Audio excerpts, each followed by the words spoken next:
YouTube, what's good, YouTube? What's good? Today we have the hardest actions to guard in basketball by LeBron James. Mind of the game. Episode 2, let's get into it. 51-minute long video. A lot of knowledge to soak in from LeBron James. We're here because of LeBron James. Don't get it twisted.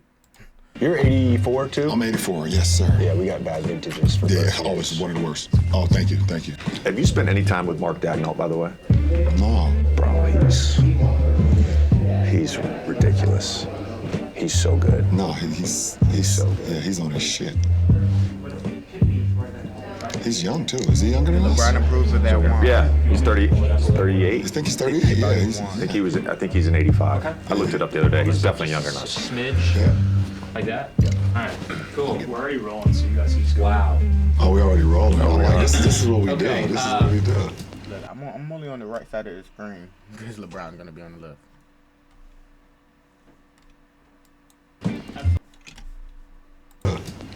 Have fun. Get into it.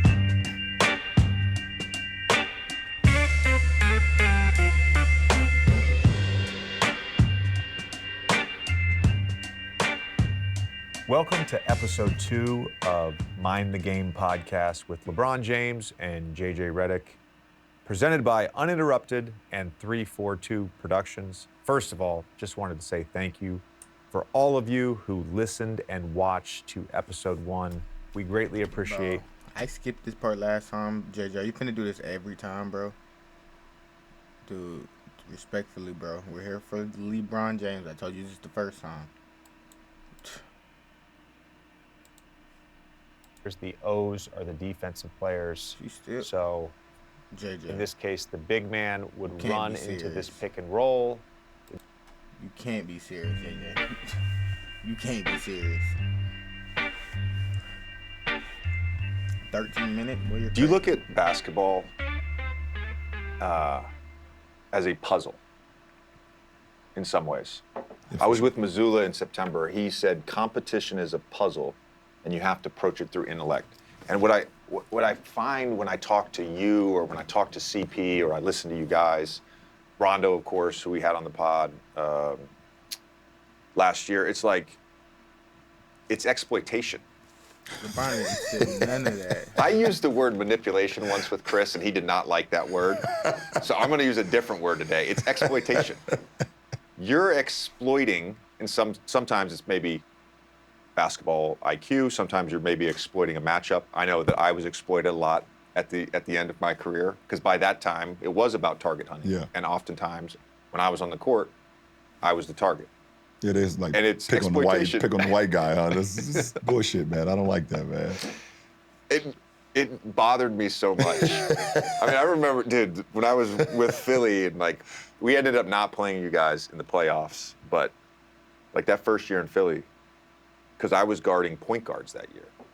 Because Ben wasn't good enough on the ball yet. Right. They had him guarding bigger wings. Right. So I had to guard point guards first. So they'll put you to guard the point guard, but not Ben Simmons. Like, get out of here, JJ. Come on, bro. First time in my career. So like, He all of a wasn't sudden I'm good enough, but you was. navigating a pickup point with Damian Lillard at 35 People would never feet. understand that either, by the way. Yeah. People that just watch casual basketball would never understand if you've been guarding two guards or small fours or whatever your whole career, and then 1 year you have to make the shift to now guarding point guards. It's a whole different. Your antennas is now like You got watch for screens are hella coming. screens, You're not yep. used to getting hit with screens. Hella screens. You know, like it's a whole different. If the big don't talk to you, get cracked. You like, what the fuck are you guys doing back there? And 9 times out of 10, most bigs are not going to talk anyway. No, I remember there was a game with like with Charlotte and Kemba Walker.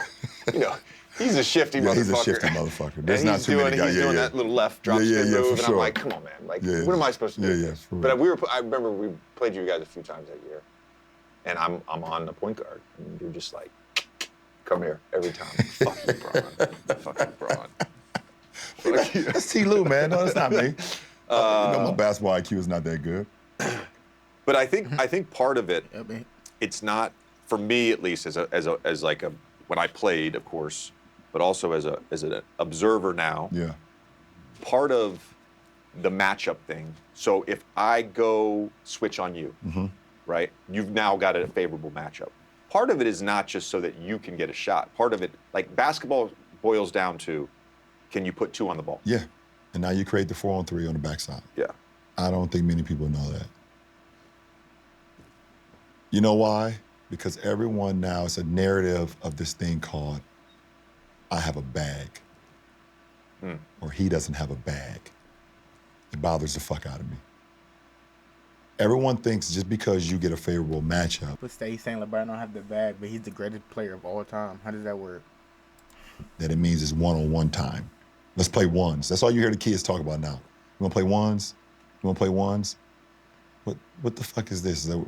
This is not Jordan versus Bird Nintendo. Like, it's 5-on-5. And yes, if you have an opportunity to have a favorable matchup and you can beat your man, but realize something. Most great teams are going to send help. And can you make the right reads? Can you make the right reads? Can you instill confidence in your teammates to when you've scored twice on that favorable matchup? Do you know that the double is coming? And you have to see it either coming from the tilt on the baseline or from the fire from the nail. You have to be ready for that. And it takes time for guys, and some guys don't want to learn and won't learn because they just want to play ones. I've had guys on the court that literally said to me before, why y'all doubling me? Hey, to be real, good thing they had them little vocabulary shits at the bottom, because fire on the nail, nigga, what? You're chatting. Stop doubling me. Let me play ones. You have 40. No. You have 40. We're going to double you, not only because you're great, but also I know none of your teammates have been in a rhythm all game. And we're going to see if they can make a shot. And if they do, Derek Jeter, salute, cap to you. 2 things on that. I think the Clippers game the other night was a great example of that. So, first of all, they're one of the most switch-heavy teams in the NBA. They are. So it wasn't abnormal They can that go you around got anybody. going in the 4th quarter and they were switching Daniel Tice onto you. That is their normal defense. It right? is. It is. So you hit a couple shots on him. Get harder. Then they start doubling, right? And then you're making the read. There's a downhill or like a snowball effect going down a hill to this, right? It's like one thing leads to another. So I think in some ways, the player has to establish that he can score in that matchup. Correct. And then the next part is he has to establish he's going to then make the right read if you double. Correct. Then all of a sudden, if you're the offensive team, all bets are off. You're going to get whatever you want. You're going to get whatever you want then. Because the defense has no choice. There's nothing they can do then. They're not only are they off balance, they just like, oh shit, there's nothing we can do. Because not only is the guy that's been dominating the one-on-one matchup, making the right reads individually in that matchup, he's been scoring, he's been getting fouled, he's been drawing attention. But now you're seeing the double, and now his teammates are making shots too, and the momentum shifts. The offensive team, there's nothing they can do wrong. Do you think teams concede the switch too much? Like, do you think teams switch too much? Yes. Do you think more teams should just, if you're Atlanta, should you just hedge with Trae Young? Absolutely. It's funny you say that. In the Clipper game, we had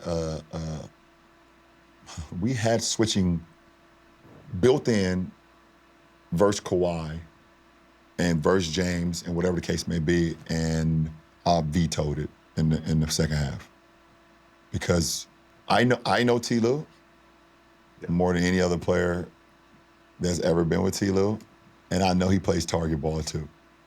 And it got to a point where I knew in order for us to get back into the game, switching anybody else into Kawhi, it's not favorable for us. I might as well just get ready for the Wizards. So I vetoed it. Are you able to do that on a nightly basis, though? Yes. Like, take that matchup? It's asking a lot, LeBron. And it's asking a lot. At 39, with I think I saw it the other day. I think I have like 70,000 minutes. I was explaining to my wife the other day. She asked me, how am I feeling? when I came home after the game. I said, babe, just imagine buying a 2003 Escalade and it's 2024 and you never changed the tires. So rub my feet, please. And I've never changed the tires. These are the same tires. and she rubbed his feet too. And I've never changed the tires. These are the same tires from 2003. She rubbed his feet too. So can I do it every night? I don't want to say I could do it for a whole game. I mean, I can't. I'll take the challenge for sure. But that's just, I'm a competitor. I was born that way. I was taught that way. I'll die on the court because I just love it so much. Am I being realistic? I got to pick my spots. Definitely got to pick my spots. You've also picked your spots, though, on the offense, Ben. Like, I was talking with Darvin about this, and I've spoken with Austin, too. There's definitely a stronger ability. I don't want to know if ability is the right word, but a stronger ability, like, to just let D'Lo run the offense, to let Austin run the offense. And I know you had that at different points in your career with different guys, but it seems like you're more content at this stage in your career to, like, I'm going to pick and choose my spots about when I'm the primary creator. And Yeah, for sure. I mean, yeah, it comes with trust. It comes with trust, too. Obviously, last year in the Memphis series, AR gained a lot of trust from me, but also had trust in him to make the plays. I believe it was game 3, maybe, or game 2. I think they had home court. Yeah, they had home court, so it was either game 1 or game 2, where in the fourth quarter, just was like, AR, let's go win it for us. Against who? And I wanted to see, like, I play a lot of chess. Where's the Grizzlies? Because it wasn't Not in real life. I've actually, a lot of people have told me you should play chess because you'll be great. I've never played chess, but in my mind, in theory, I feel like I play chess on the floor. Yeah. And I feel like if I could get AR and instill AR and that confidence in that fourth quarter to make plays and win that game, it was just going to pay dividends for the rest of my time with him and the rest of his time when I'm not with him. I love seeing the success of my teammates more than anything. And so to have the ability now to be just like, I pick my spots. Hey, D'Lo, you got it. AR, you got it. It means a lot, not only for me, but for our ball club. All right, I'm going to go over these blitz numbers because we're talking about 2 on the ball, and this is interesting. So this year, top 5 players that have been blitzed and pick and roll. Luka by a lot. By far, almost 200 more blitzes. Sure. And then everybody, the next 4 guys are bunched together. It's Brunson, Anthony Simons, Dame, and Book. Mm-hmm. Top 5 by ISO, Giannis, Kawhi, Julius Randle, Anthony Davis, and Banchero. Those are the top 5 by ISO guys. Yep. It's interesting. I looked up your blitz numbers in the tracking era, and you were first in ISO doubles in 13 and 14, second in 15, 16, and top 10 in 17, 18, and 19, 20. You've never actually been in the top 20 in blitzes against pick and rolls. Why do you think that is? Because I make all the right reads. I think it's that simple. You're right. That simple. Teams know they can't blitz me to pick and roll. But what's interesting about Luka, I think, he's one of a handful of guys in this era that can. I'm just talking that shit, but I love it. Talk all of it. Make any pass against a double team. Any. James is one of them. Yep. You are for sure. Luka's one of them. Yep. So why are you blitzing him? I don't understand it. Especially with the shooting they surround me too. It doesn't make sense. Like, I get the Brunson thing has been since Randall's out. Yeah. The uptick in blitzes has gone way up, right? They don't have that. I get that. Yeah, for sure. I get that. I get that as well. You have to. He's a one-head monster right now with the Knicks, and they blitzing him and making other guys beat him. I saw Golden State do it a lot last night as well before our game. But yeah, it doesn't, because he's going to make every read, and when Tim Hardaway is hitting 6 or 7 threes, you're done. Yeah. Kyrie's going to do what Kyrie does. Yeah. Luka's going to do what he does. When you get Tim Hardaway hitting 6 or 7 threes, and in our game earlier this year, we blitzed Luka and Dante Exum hit 5, Oh, that's right. 6 threes. Yeah, that. Ridiculous.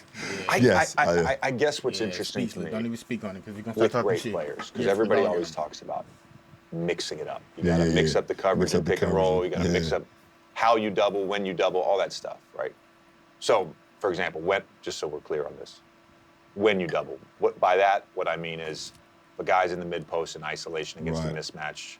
Is it on the dribble? Is it on the dribble? Is it on the Yeah, catch? yeah, exactly. How you double, is Right. it, as you said, tilt? Is it Tilt, coming from the baseline or is it coming from the nail? Yep. Right? You have to talk Oh, about I all those forgot things. he did that. I just think Ugh. with spacing and with shooting, there's just no good answer. So if people want explanations about why we're having all these scoring outputs, it's because there's not a good fucking answer. No. Atlanta blitzes the most in the NBA. They decided not to blitz Luka Doncic And because he they had were 70. worried about the consequences. And he had 73, And he had 73. right? There's just not good answers for the best players right now. No. And it's the 73. I know he had. Damn, he had 73, and he's still not over Jokic in the. He's averaging a crazy, and he's still not over Jokic, bro. Y'all be glazing Jokic, bro. Fuck Jokic. Not me. and it goes back to the three-point shooting, as you said. Teams are afraid of teams hitting 6 or 7 or 8 threes in a game right now. So this is where all the switching occurs now. Everyone's saying, okay, let's get to the switches. At least we will keep everybody home. But then you realize when you switch a non-favorable defender on a great player, if that great player knows going to make the reads, they're going to get threes anyways because they're going to drive, there's going to be a help, and then there's going to be a numbers game. Yeah. So it doesn't matter. So it has to come to a point, it's like, what are we willing to give up? Not what are we willing to stop. You can't stop great guys. You can't stop great players. Just hope they miss.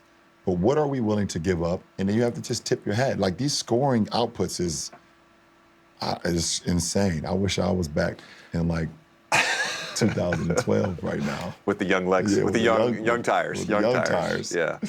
The tires with only 11,000 Yeah. miles on them. We'll be dominating. The switching thing is interesting too to me because there's certain teams that can put switch-heavy lineups out there, right? Yeah. You need the personnel Yeah, you need to the be able to personnel. switch, Yeah, you right? do. And You you need do. to be able to trust certain guys. So like Ty Lue clearly trusts his bigs to be Yeah. a switch. To the point, like going back to Luka, I played on that team in 21 that lost in Game 7 against the LA Clippers. Yeah. And he trusted Zubats Yeah. to switch onto Luka that entire series, despite the fact that Luka was killing him. Right. Because he didn't want to get in rotation. Right. So what's interesting to me, though, about the switching against switchable lineups, like Yep. so you have 5 guys that are capable, Yep. is how creative teams have gotten Yeah. with defeating the switches. Mm-hmm. So it's 2 of the hardest actions to guard to Ball me right now man. are ghost screens with a great shooter Yep. and running into a pick That and nigga roll. Derek White It's not a ugly, boy. traditional slip. Right. You run into a pick and roll, you touch the guy's back, and then you get And then behind you the get behind the defense. Uh-huh. And Yep. if you have a guy like Kristaps Porzingis Yep. or Jason Tatum that Yep. is doing that, Yep. you can't guard that. So Yep. you could be like, oh yeah, we're going to switch. Teams have now figured out ways to exploit switching. I mean, I know Washington is in the shitter, but even last night in our matchup last night, we got to a switching lineup, but Kuz was hip tapping AR, and we were calling switch, and AR two times couldn't get back to Kuz, and he was able to get into the lane. He missed one, made one, but exactly what you're just saying. Like teams are figuring out ways to, when the switches happen, how can I exploit a switch? That's interesting. You brought up the hip tap too. So like on the ghost screen, you called it a bluff screen. Yep. The ghost screen, like you guys used to, when I was in New Orleans, KCP, I'd guard him. He would do this all the time. So let's say we are in a switch defensively. We're in a switch. If the guy slips on a ghost screen, my job is to go with him. Yeah, call square. Right. Square, Right. slip. But offensive players, as they're running up into the screen, they tap the guy on the hip. So you're switching on, you're supposed to switch on contact. Well, you feel the contact, you think it's a switch. Yeah, now the ball handler and now just I'll open goes. up and he's I'm gone. doing my job because he slipped, so I'm going with him. That's why it's hard. That's why it's hard. In real time, it's like, yeah, we can have all these rules, but then you gotta do it in real time. That's why the NBA is the best league in the world. That's why it's hard for me to watch my son play college basketball. You want to go there? I loved you in college basketball. I fucking hated Duke, but I love watching you. I love Duke now because K is my guy now, obviously, for obvious reasons. Obviously. But it is hard watching a 40-minute college basketball game. It's hard. I get more anxiety and I sweat more watching college basketball, especially my son now, than I've ever done in my life. I still watch legitimate teams, ranked teams. They will run a play, and their best player will get the ball on the wing, and they will have a non-threat big man posting up on the same side, and the guard or the wing will drive into the occupied post. And I'm like, guys, it's 2024. We can all watch YouTube. There's a wealth of information out there. Why are we still playing this way? Well, I've never understood why a coach will throw the ball into a post to his big that has no business with the ball in the post. The only time the ball should go into the post to the big, if he's automatically, as soon as he catches it, flatten the defense, he goes right back into a DHO uphill. Uphill DHO. Roll. If he's not a pocket passer, you can't throw it to the rim, or his job is to just shrink the defense because his role was so dynamic. I watch college games and I see guys throw the ball in the post to guys, and they'd turn around and shoot a jump shot or a running left-hand jump hook. This one drives me crazy. You see like a few young NBA guys that will get like because we don't post anymore, unless you're like Joel Embiid and Jokic, right? You see young NBA guys will get a rebound and the defense will be on it and they'll shoot. You know the shot I'm talking about, the big guys shoot. It's like, it's not a real shot, man. It's not a real shot. It's not a real shot. It's not a real shot. There's one other thing you can do in the post, which leads me to, God, fucking segue is so good, man. I love it. It's a good conversation. No, it's great. Somebody asked me this the other day, they're like, triangle concepts. Nobody runs the triangle anymore, right? Does it exist in the NBA? And the truth of the matter, there are still concepts that exist. So we don't, the Chicago cut, which was when you throw it in the post, the guard would cut through, screen in the middle of the paint. For the big guy, you don't want to switch that. If you do switch it, Pekovic from Minnesota would catch the ball at 5 feet against me and just jump hook, right? Easy breezy. Teams don't really run the Chicago cut anymore. The two things that they still run, blind pig, which New York runs for Brunson all the time, where Hartenstein or Mitchell Robinson flashes to the elbow. You deny Jalen Brunson, he's getting that back cut going downhill. They'll get into the step-up pick and rolls with blind pig action, right? And then the Golden State post splits. The post splits. I have been wanting to have this conversation with you for so many years because I have said the Golden State post splits, specifically with that team, is like the hardest action to guard. I was doing research on something else the other day, and I was looking up, because I was for a Boston game, because Porzingis has the highest efficiency in the tracking era for points per direct post-up, right? He's, every time they switch smaller guy on him, he's mashing, whatever. Draymond was at the top of the list for a bunch of years. In 18-19, he had the highest efficiency on post-ups of any player in the NBA. And you're like, well, Draymond doesn't score in the post. But they're throwing him the ball, and either Steph and Clay are running their action. We saw back in 22, Wiggins would be the screener, slip for the dunk. They also involve the big. So Steph and Clay are doing their little dance. Looney then comes and cleans it up. Because the big that's guarding Looney is sitting in the damn paint. Exactly. It's the hardest thing to guard. You guarded it at 4 straight finals. What are your thoughts on how to defend it? When Draymond catches the ball in the post, the first thing you have to do, you have to track his eyes. You can't track the ball because Draymond has the ability, what they started to take out in our league is the swipe through. So obviously he has his back towards the basket. You have to track his eyes, because if you track the ball with your hand, he'll go underneath your arms. He used to get that foul. The second thing you have to do, you have to get the bodies right away. And you can't get to the top side because Steph and Clay are great at backdoors and get to the rim. You have to get to the lower hip of them, and who's ever setting the screen has to give a little space so you don't allow it to slip. And the guy that's guarding either Steph or Clay that's coming off, you have to get to the bottom hip of their shoulder and trail them all the way out. The two most important people in the whole thing is the two guys that's weak side. When they have certain shooters out there, it's very difficult. But 9 times out of 10, when we were playing them in the finals, it was JaVale McGee and Iguodala. It was Andrew Bogut, Sean Livingston, Harrison Barnes. When everything went haywire. I remember all them niggas. When it was fucking Kevin Durant over there and another shooter. It was like impossible to guard. Yep. Because you couldn't help from the weak side because now Draymond's such a great IQ player. If you tag from the guy on the weaks, he throws it all the way across court. You can actually see, there's a play that you can watch on YouTube probably where they were taking the ball out on SOB.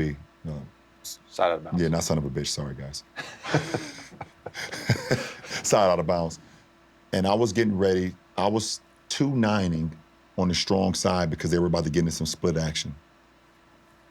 Steph takes the ball out and throws it all the way to the weak side corner by their bench. And I try to close out to KD because I'm looking, trying to shrink the floor. He throws it from the sideline out of bounds all the way across. I close out, slips, falls on the ground. KD dunks the ball. But back to your point, that I don't understand. Well, I do understand why most teams don't run it because they don't have the personnel. They don't have the personnel. They don't have. There are certain teams that, like right now, Mike Brown in Sacramento is kind of running some split action. Yeah. He has those shooters. He has obviously Kevin Huerter. He has the kid Keegan Murray who can shoot the piss out the ball, and also the speed of De'Aaron Fox. They playing a lot of pinch posts with DeMonis, who's now triple-double threat every game. You need a passer like Sabonis. You have to have, yeah. You have to have a passer like Sabonis or Draymond. Yeah, exactly. Like DeMonis, Draymond, Marc Gasol back in his day. Certain guys, obviously Joker, he's one of a kind, but you have to have the personnel. The thing with the post splits for me is like, you can, let's say they involved Looney. What do they call you? What do your kids call you? Dad. No, when you coaching, what do they call you? Coach JJ, Coach. Oh, they just call me JJ. They just call you JJ. Oh shit. Okay. Lock your iPhone first. No, we don't want to talk to you right now, Siri. They just call me JJ. They just call you JJ. Okay, you got a good, By the way, chemistry with your I kids. tell them all this. I tell them this all the time. You brought up the flubbing that ATO play. Yeah. I don't care if you miss a shot. I don't even care if you take a bad shot. I've never yelled at a kid or gotten on a kid for taking any shot. Right. I never have. Now, I may, after a game, be like, hey, we were up 7 with 42 seconds. You didn't need to shoot a contested step back 3. We could have just dribbled the clock out, right? What drives me crazy, though, is when I draw an ATO and then we go out and they forget it. It's like, dude, it's been 10 seconds. My big thing with them now is like, don't worry about what I'm drawing up. Just watch you. That's it. Pay attention to you. That's it. Just watch you. Just watch That's you. you. That's Anyways, so let's say you involve Kevon Looney or whatever. Yep. And so the big decides to be in a drop back here. Yep. So Steph and Clay, they're up here doing their dance or whatever. Yep. They're going to get an open 3. Yep. Right? Yep. If you switch out Yep. with Kevon Looney's guy, I think what's always been difficult for me is someone who's guarded that action. You were talking about body position. Yep. Bro, sometimes it doesn't matter. They're so good. The second you get on that angle, the second you turn your head, the cutting to the basket is the hardest part to me. Yep. Like, I can chase over a screen and get a contest on 3. But they're just, they keep you off balance, which is interesting that you bring up the weak side being the key to the whole thing. But that's like, what you're saying is advanced basketball IQ. You know what? You're saying if I'm guarding Draymond in the post, Kevon Looney is at the quad. They're doing their thing. At the free throw line. They're doing that thing. You're saying that if he has a wide open three, why not? Are you saying Draymond's man just go take and then Kevon Looney just stays in the paint? Is that what you're saying? No, I'm saying as this guy, right? As one of them. Yep. So we can switch this action. Yep. Let's say we're switching this action. I'm saying if Kevon Looney is LeBron just said is low-key heat. So worried, he's in this, his guy's in this drop, and he's off the body. We're going to live with the contested three. Yep. Right? You're going to give that up if you're worried about taking the layup. Yeah, for sure. The second you bring Kevon Looney up, they're getting a layup. Yeah, for sure. They're getting a layup. Yeah, you're getting a layup. It's too hard to guard. Yeah. The dance is too hard. Right. And they've done it so many times. You're absolutely right. You go back to that 22 finals run where they just like, all right, so Wiggins is getting guarded by whoever, Draymond's got the ball, and we're just going to involve two people. We're not even going to put the big in there. Yeah. How many cuts did Wiggins get? He runs into the split action and doesn't even stop. He don't even just stop. slips right to it. And it's a layup. And you know or what's a dunk. interesting? You think about that run. You talking about getting in the playoffs. You can't beat high basketball IQ teams with a low basketball IQ team. No, there's no way. And at the time, some of those teams I didn't think were high basketball IQ teams. You're absolutely right. It's interesting. Aaron Gordon talked about that because they beat them in the first round, and that was a big takeaway for me. Now, they didn't have the personnel. They didn't have KCP, right? They didn't have the personnel. Murray was hurt. Mm-hmm. But I'm not saying would never say a guy's dumb. I'm saying basketball IQ. Yeah, for sure. They got outsmarted that series. Yeah. Jokic was a monster, all that stuff, but they got outsmarted. They got outsmarted. Mm-hmm. And Aaron Gordon has talked about coming off of that series being like, I gotta become a smarter basketball player. Yeah. To win at the highest level. To win at the highest level. And he did it. He did it. There's a lot of things, other things I would do in basketball too. Like it's a couple other coverages I would do. The pick-to-picker, B.O.B. Not bombs over Baghdad, but baseline out of bounds. Yeah. America's play. Yeah, America's play. Yeah. You have the guard, you have the best shooter sitting in the middle of the lane. Yep. You have the biggest wing sitting at the top. Yep. 5 is on the strong side. You have the point guard taking it out. Yep. And then the weak side corner. In the weak side corner. Yeah. When no one ever, it's not many times that the guy, the wing that's coming down the middle gets that pass. Because in theory, if you're guarding the ball, 1-1,000, 2-1,000, take away the basket, and then jump out, right? To take away the shot. I've always wanted to, no coach has ever allowed me to do this or given me the freedom to do this. The guy that's guarding the ball, when he says 1-1,000, 2-1,000, 3-1,000, why doesn't he just take the guard that's coming out for the pick-to-picker, and the guard that's guarding the pick-to-picker guy just falls right to the guy that's taking the ball out? Yeah. You go 1-1,000, 2-1,000. J.J. Redick is flying off left, right, where you know he's dangerous. He can shoot straight up and down if he wants to, or he's going to fade if he wants to as well, maybe kick you. It's my natural shooting motion. It's my natural shooting motion. I'm guarding the ball. I just take JJ, and the guard who was chasing you just falls right to the guy that's taking the ball out. That's one. That's not. We could talk about that. So later. no. So what's interesting about that? I like that. I'll tell you why. Because like someone who ran that play, right? So whether I slipped or set the screen, I'm coming off. A lot of teams after 2-1,000 would send the guy guarding the takeout guy. They'd send him to me. Yeah. The problem is, my guy's still chasing me. So what happens? I get the ball. I don't have a shot because now I got two guys at me. It's a quick pass back to the inbounder. He gets a layup. So don't chase you. That's what I'm saying. It's actually a good coverage. Take you to the screen, Bro. and at the screen, Really the X5 that's guarding the pick-to-picker big opens up, and you slide right to the guy that's guarding. I didn't know if you wanted a second glass. I didn't know. Okay. I love talking basketball, by the way. The other play, and it goes back to the ghost screen, that I think is really difficult to guard, and you've been the ball handler in this case, is the inverted pick and roll. Mm-hmm. So Giannis, fucking Jokic now, Embiid now, all these guys, they take the weakest defender, Yep. they take a shooter, whatever it may be, and they go set an on-ball screen for the big. For the big. Last night in the Knicks game, Draymond had it at the top, and Steph was in the paint to go set the high pick to go set this inverted pick and roll. Now, Steph has a number of options here. He can slip out. He can set the pick. Yep. They can go back to a dribble handoff if he passes Steph. Like, their two-man dance is really hard. Mm-hmm. They decided to top lock Steph so he couldn't get to the screen. And Steph screened him. Steph screened him into Draymond's guy. Draymond got a wide open dunk. Yeah. That Layup. is a insanely difficult Layup. action Draymond. guard. Fucking last year in the Western Conference Finals, I can't remember which game it was, but it was in the fourth quarter. They ran that 3 times with Murray as the screener, Jokic as the ball handler. On the right wing. Right wing, right in front of the bench. Yep, right in front of the bench. Yep. How would you guard that? There's a couple ways you can. How do you guard it and how do you stop it is 2 different things. Depending on the ball handler and his shooting ability, if he's not a great shooter, or numbers-wise he hasn't shot the ball well, then the guard that's guarding the screener, we call it a smack. Yeah. You stay body on body with the screener, and the big that's guarding the ball, X4, X5, whatever, goes 2 removed. So he goes not only under the screener, he goes under his teammate as well, if the big is not a great shooter.